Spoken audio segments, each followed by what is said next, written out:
क्या आप जानते हैं सूर्य देव की उत्पत्ति कैसे हुई? नहीं जानते? चलिए इस कथा में मैं आपको बताता हूं कि कैसे हुई सूर्य देव की उत्पत्ति। किसी ने भगवान को नहीं देखा है, लेकिन सूर्य और चंद्रमा को हर व्यक्ति ने देखा है। ज्योतिष में सूर्य और चंद्रमा दोनों ही ग्रह माने जाते हैं, जबकि विज्ञान कहता है कि चंद्रमा पृथ्वी का उपग्रह है। ज्योतिष शास्त्र में नवग्रहों में सूर्य को राजा और चंद्रमा को रानी व मन का कारक माना जाता है। विज्ञान भी मानता है कि सूर्य के बिना जीवन की कल्पना नहीं की जा सकती है। वेदों में सूर्य को जगत की आत्मा कहा जाता है।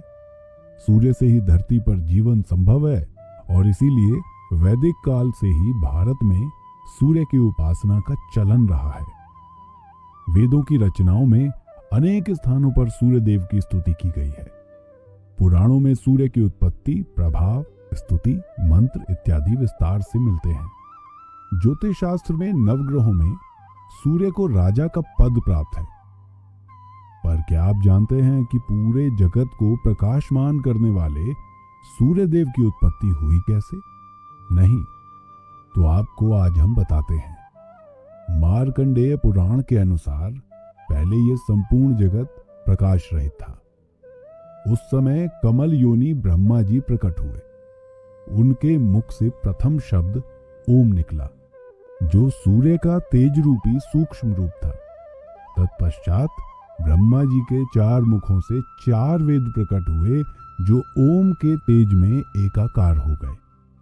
ये वैदिक तेज ही आदित्य है, जो विश्व का अविनाशी कारण है। ये वेद स्वरूप सूर्य ही सृष्टि की उत्पत्ति, पालन व संहार के कारण है। ब्रह्मा जी की प्रार्थना पर सूर्य ने अपने महातेज को समेटकर स्वल्प तेज को ही धारण किया। सृष्टि रचना के समय ब्रह्मा जी के पुत्र मरीचि हुए, जिनके आगे पुत्र ऋषि कश्यप हुए। कश्यप का विवाह प्रजापति दक्ष की कन्या दिति और अदिति से हुआ। दिति से दैत्य पैदा हुए और अदिति ने देवताओं को जन्म दिया, जो हमेशा आपस में लड़ते रहते थे। इसे देखकर देव माता अदिति बहुत दुखी हुई। वो सूर्य देव की उपासना करने लगी।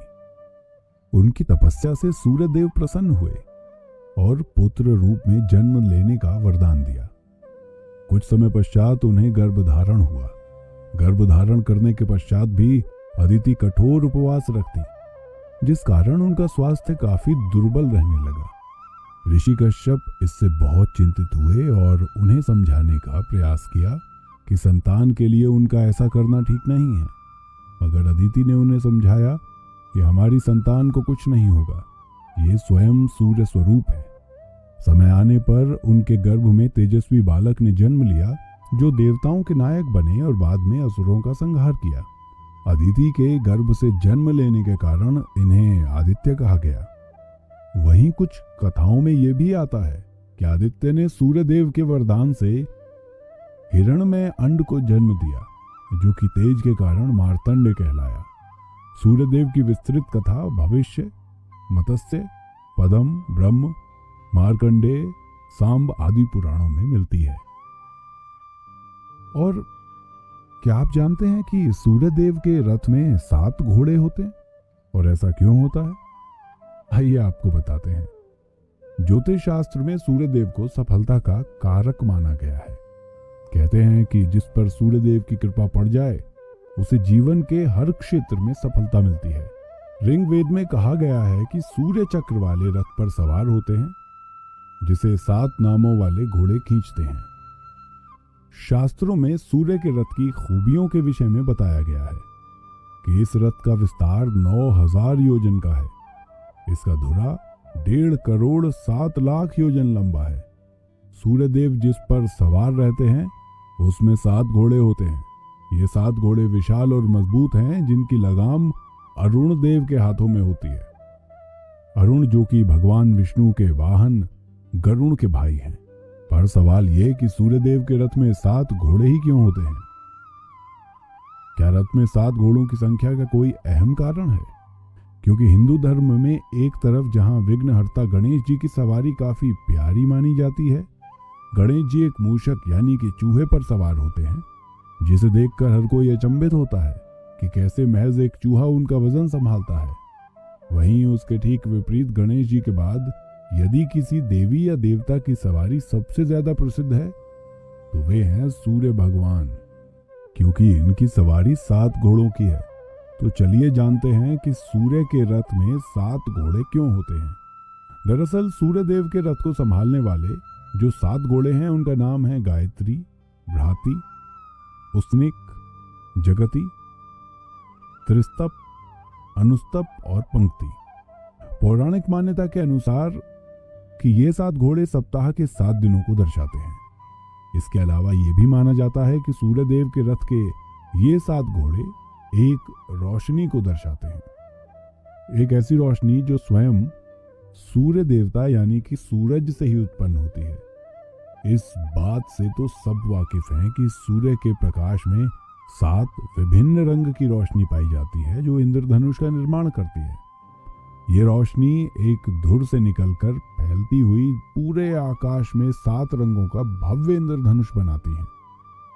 सूर्यदेव के 7 घोड़ों को इंद्रधनुष के 7 रंगों से जोड़ा जाता है। ऐसा इसलिए क्योंकि अगर हम इन घोड़ों को ध्यान से देखें तो हर घोड़े का रंग अलग है। उनका रंग एक दूसरे से जरा भी मेल नहीं खाता। शास्त्रों में इसका एक और कारण भी बताया गया है कि सूर्य भगवान के रथ को चलाने वाले 7 घोड़े स्वयं सूरज की रोशनी का ही प्रतीक हैं। यदि आप किसी मंदिर या पौराणिक गाथा को दर्शाती किसी तस्वीर को देखेंगे तो आपको एक अंतर दिखाई देगा। कई बार सूर्य भगवान के रथ के साथ बनाई गई तस्वीर या मूर्ति में 7 अलग अलग घोड़े बनाए जाते हैं, ठीक वैसे ही जैसे पौराणिक चीजों के बारे में बताया जाता है। लेकिन कई बार मूर्तियां इससे थोड़ी अलग भी बनाई जाती हैं। कई बार सूर्य भगवान की मूर्ति में रथ के साथ केवल एक घोड़े पर 7 सिर बनाकर मूर्ति बनाई जाती है। इसका मतलब यह होता है कि केवल एक शरीर से ही 7 अलग अलग घोड़ों की उत्पत्ति होती है। इसी तरह सूरज की एक रोशनी से भी 7 विभिन्न किरणों की उत्पत्ति होती है। चूंकि सूर्य देव सफलता, वैभव और समृद्धि के कारक हैं, जिस भी व्यक्ति को अपने जीवन में इन चीजों की कामना रहती है उसे भगवान सूर्य की आराधना अवश्य ही करनी चाहिए। सुबह के समय रोज अर्घ देने से भी सूर्य देव जल्दी प्रसन्न होते हैं। सूर्य देव का स्वरूप। सूर्य को अक्सर लोग दुष्ट या पापी ग्रह समझते हैं, जबकि ऐसा नहीं है।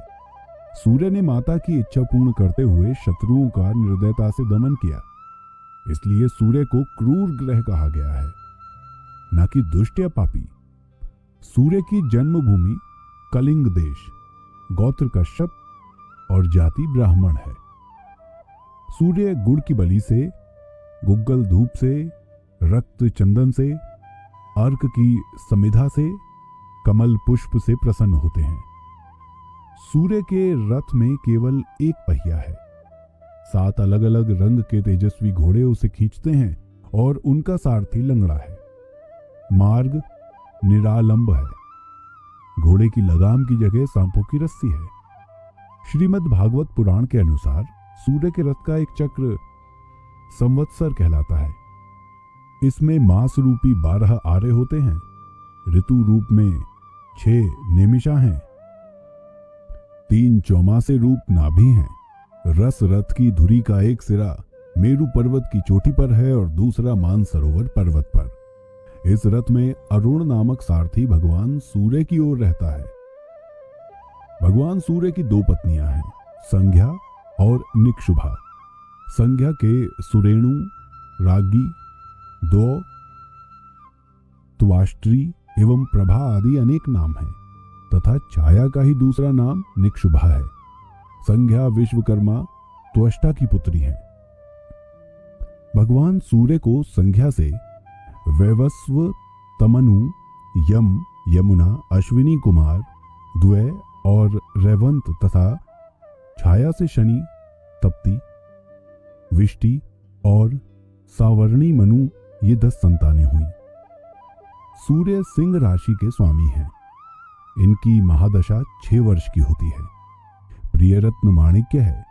सूर्य की प्रिय वस्तुएं श्वेतसा, गाय, गुड़, तांबा, सोना एवं लाल वस्त्र आदि है। सूर्य की धातु सोना और तांबा है। सूर्य की जप संख्या 7000 है। यदि सूर्य निर्बल हो तो नित्य सूर्य उपासना, सूर्य को अर्घ देने से, रविवार का व्रत करने से और सूर्य देव के नित्य दर्शन करने से सूर्य देवता प्रसन्न होते हैं। आइए अब बताते हैं क्या है सूर्य नमस्कार। सूर्य को नमस्कार करने का अर्थ है उसके प्रति कृतज्ञता प्रकट करना। यह हमारा नैतिक कर्तव्य है क्योंकि उसी के कारण हम जिंदा हैं। हालांकि सूर्य नमस्कार योग करते वक्त हमें किसी भी प्रकार से सूर्य का ध्यान, पूजा, प्रार्थना या नमस्कार करने की बाध्यता नहीं है। यूं तो सूर्य नमस्कार का नाम और कुछ भी हो सकता था, जैसे कि सर्वांग योगासन या साष्टांग योग। दरअसल सूर्य नमस्कार में योग के सभी प्रमुख आसनों का समावेश हो जाता है। ये सभी आसनों का एक पैकेज है। व्यक्ति यदि सभी आसन न करते हुए मात्र सूर्य नमस्कार ही करता रहे तो वो संपूर्ण आसनों का लाभ प्राप्त कर सकता है, क्योंकि सूर्य नमस्कार करते वक्त ताड़ासन, अर्धचक्रासन, पाद हस्तासन, आजनेय आसन, प्रसरणासन, द्विपाद प्रसरणासन, भू धरासन, अष्टांग प्रविधातासन तथा भुजंगासन आदि सभी आसनों का समावेश हो जाता है और इससे होने वाले लाभ भी अत्यधिक हैं। सूर्य नमस्कार के अभ्यास से हाथों और पैरों का दर्द दूर होता है। गर्दन, फेफड़े या पसलियों की मांसपेशियां सशक्त हो जाती हैं। शरीर की फालतू चर्बी कम होती है। त्वचा रोग, कब्ज आदि उदर रोग भी समाप्त हो जाते हैं और पाचन तंत्र दुरुस्त रहता है। इस अभ्यास द्वारा हमारे शरीर की छोटी बड़ी सभी नस नाड़ियां क्रियाशील हो जाती हैं। इसीलिए आलस्य, अति निंद्रा आदि विकार दूर हो जाते हैं। चलिए अब आपको मैं सुनाता हूं सूर्य और हवा की शिक्षाप्रद कहानी। अपनी ताकत और योग्यता पर कभी घमंड न करो। एक समय की बात है, सूर्य और हवा में ये बहस छिड़ गई कि उन दोनों में कौन अधिक शक्तिशाली है। हवा ने सूर्य से कहा, मैं तुझसे अधिक शक्तिशाली हूं। नहीं, तुम मुझसे अधिक शक्तिशाली नहीं हो, सूर्य ने कहा। इस प्रकार वे दोनों एक दूसरे से लगभग 6 हफ्तों तक बहस करते रहे। मामला ऐसा था कि उलझता ही जा रहा था। अंत में हवा ने कहा, चलो देखते हैं हम दोनों में से कौन सबसे अधिक शक्तिशाली है। ठीक है, मैं भी राजी हूं, सूर्य ने कहा। तभी अचानक उन्होंने देखा कि सामने से एक यात्री आ रहा था। उसे देखकर हवा को अपनी शक्ति का प्रदर्शन करने की एक युक्ति सूझ गई। उसने सूर्य से कहा, देखो वो यात्री आ रहा है। हम दोनों में से जो भी उसे अपना कोट उतारने पर विवश कर देगा वही शक्तिशाली समझा जाएगा। सबसे पहले मैं प्रयत्न करूंगा, तब तक तुम बादलों की ओट में छिप जाओ। सूर्य के बादलों में छिपते ही हवा बहुत जोर से चलने लगी, मगर हवा में जितनी अधिक तेजी आती, यात्री उतनी ही मजबूती से अपना कोट अपने शरीर के इर्द गिर्द लपेट लेता ताकि वो ठंड से बचा रहे। हवा बहुत देर तक बहुत तेजी से चलती रही और अंत में थककर शांत हो गई। वो उस यात्री का कोट उतारने में किसी भी प्रकार सफल न हो सकी। उसे हार थककर शांत होते सूर्य ने कहा, अब मेरी बारी है।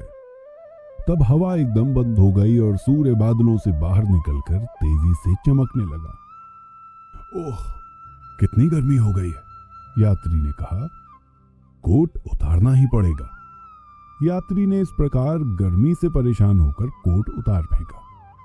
ये देखकर हवा ने खामोशी से अपनी पराजय स्वीकार कर ली और सूर्य को नमस्कार करके आगे बढ़ गई। इस कहानी से हमें ये शिक्षा मिलती है कि हमें कभी भी अपनी ताकत और योग्यता पर घमंड नहीं करना चाहिए, क्योंकि घमंड एक ना एक दिन चकनाचूर होता ही है।